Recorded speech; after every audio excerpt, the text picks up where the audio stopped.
আমাদেরকে আরো একটি জিনিস বিব্রত করে যে এই সংসদে এমন 11 জন ঋণ খেলাপি আছেন একই দল থেকে, যাদেরকে দেখলে এখন মনে হচ্ছে যে এই ঋণ খেলাপির পরিমাণটা আমাদের জন্য একটি বোঝা।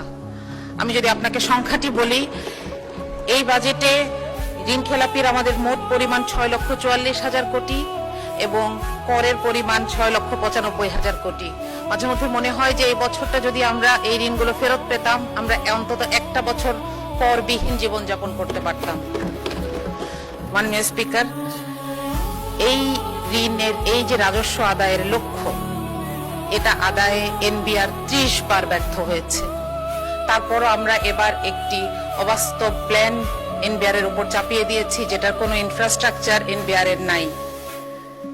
এটা বারবার বলা হচ্ছে কাঠামোগত সংস্কার ছাড়া এই কর আদায় করা সম্ভব নয়, কিন্তু সেটার কোনো সুস্পষ্ট সংস্কার প্রস্তাব ছাড়াই আমরা এমন একটি প্রস্তাব দেখতে পাচ্ছি এই বাজেটে। আমরা জানি না যে সরকারের হাতে কোন আলাদিনের চেরাগ আছে। মাননীয় স্পিকার, আমাদের বাজেটের স্লোগানে আছে অর্থনৈতিক গণতন্ত্রায়ন।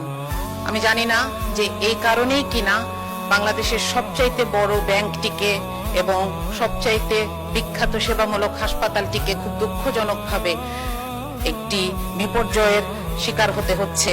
এর কারণ হচ্ছে রাজনৈতিক কুধারণা। আমি বলবো এটি রাজনৈতিক কুধারণা, কারণ এগুলোকে আর্থিক প্রতিষ্ঠান হিসেবে না দেখে সরকার বিরোধী দলের প্রতিষ্ঠান হিসেবে দেখছে, যেটি সুস্পষ্ট অসত্য।